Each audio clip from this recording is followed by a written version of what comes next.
Tai dėkoju už galimybę kalbėti, laba diena. Be abejo, tema yra tikrai ne mano sugalvota, organizatorių padiktuota, pasiūlytoji. Tai žinoma, kad LRT misija yra sunki, sudėtinga, bet įmanoma. Tai viena. Antra, LRT misija, LRT kaip visuomeninio transliuotojo misija, nėra šiaip savo misija, kuri būtų būdinga bet kokiai organizacijai. LRT misija yra ypatinga, iš esmės suformuota, drįsčiau sakyti, netgi pačios mūsų konstitucijos pagrindinių vertybių ir principų. Būtent dėl to visuomeninis transliuotojas yra labiau susaistytas ir labiau įpareigotas nei, tarkim, komercinė žiniasklaida, kurios siekis gali būti visai kitas.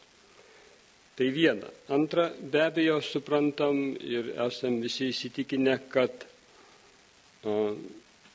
visuomenės informavimo priemonių įvairovė, jų branda yra pamatinis, ko gero, būdas užtikrinantis viešąjį interesą. Viešąjį interesą tai yra visuomenės interesą būti informuotai. Manau, kad čia yra vienas iš pamatinių dalykų demokratijos ir mūsų visuomenės interesų ir lūkesčių, tai yra būti informuotai. Ir be abejo šiuo požiūriu, šiuo aspektu LRT misija taip pat yra ypatinga. Kaip tik pirmiausia, visuomeninis transliuotojas yra iš esmės įpareigojamas tą viešą interesą užtikrinti. Konstitucijoje įtvirtintų jos ginamų ir saugomų visuomenės ir saugomą visuomenės interesą būti informuotai. Tai be abejo suponuoja iš karto visuomeninio transliuotojo paskirtį. Ne pelnas, ne reitingai, ne kokia nors nauda, o pirmiausia viešo intereso tenkinimas. Tokia yra viena, mano supratimu, misijos sudedamoji. Kita vertus, turėtume nepamiršti ir pastarosiomis savaitėmis daug kalbam apie Konstitucinio teismo nutarimus.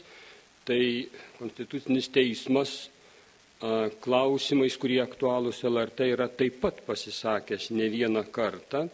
Ir ypatingai atkreipčiau į jo konstatavimą, kad valstybė yra konstituciškai įpareigota remti, puoselėti kultūrą kaip visuotinę reikšmę turinčią nacionalinę vertybę. Ir pozityviais sprendimais privalo skatinti valstybės lėšomis ar kitais ištekliais remti materialinių bei dvasinių kultūros vertybių kūrimo, sklaidą ir išsaugojimą. Ir čia be abejo yra LRT vieta, paskirtis ir misija. Būtent iš čia kyla LRT kultūrinės, edukacinės, švietėjiškos paskirtis ir be abejo priedermės mūsų kultūrai. Konstitucijos normos, principai ir vertybės suponuoja ir tai, kad LRT turi dar vieną misijos išskirtinumą ir ypatingumą, dar vieną iššūkį, tai yra aprėpti visą visuomenę.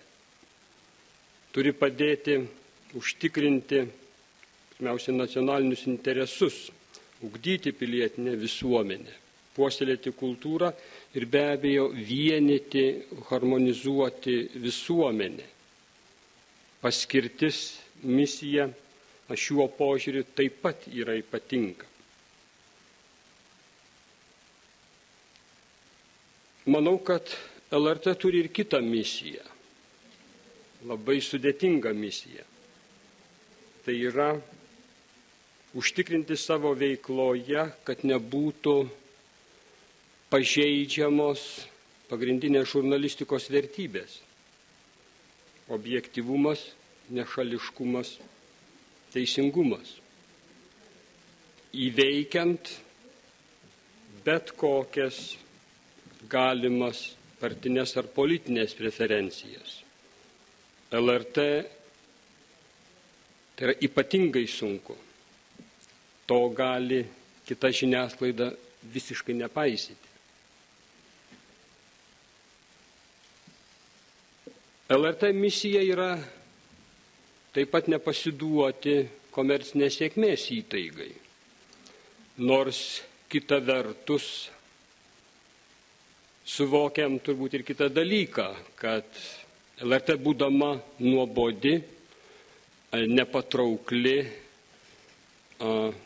gali netekti dalies auditorijos.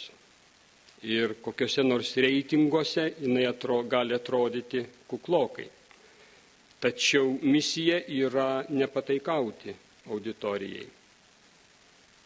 O iš tikrųjų būti aktyviu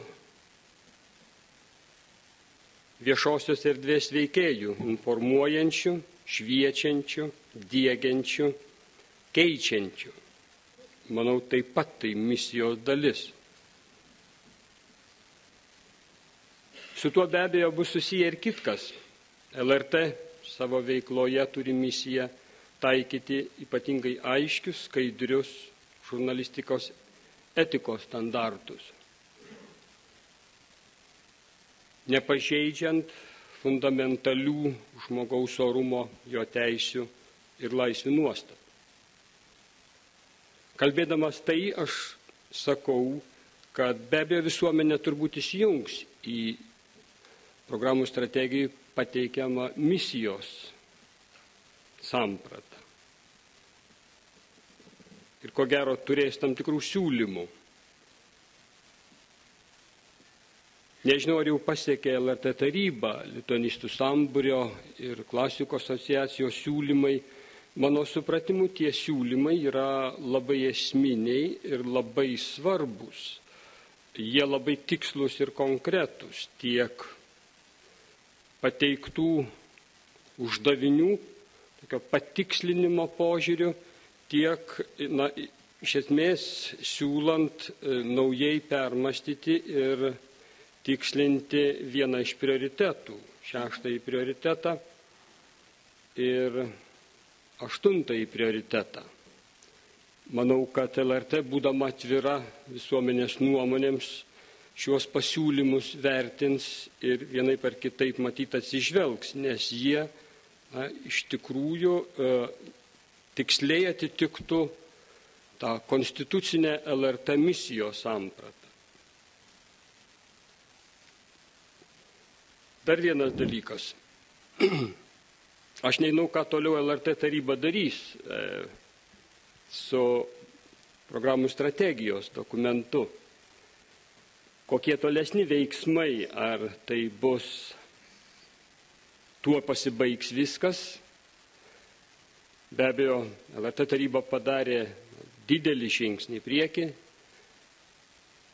padarė tai, kam LRT taryba ir yra iš esmės sutverta, tai yra viena iš paskirčių ir funkcijų LRT tarybos, bet kas toliau?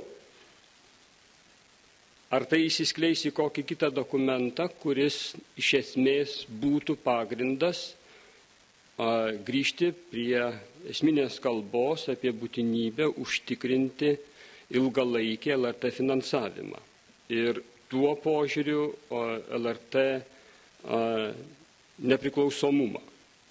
Aš manau, kad pradėtas darbas LRT tarybos yra iš tikrųjų esminis ir vedantis į šitą rezultatą.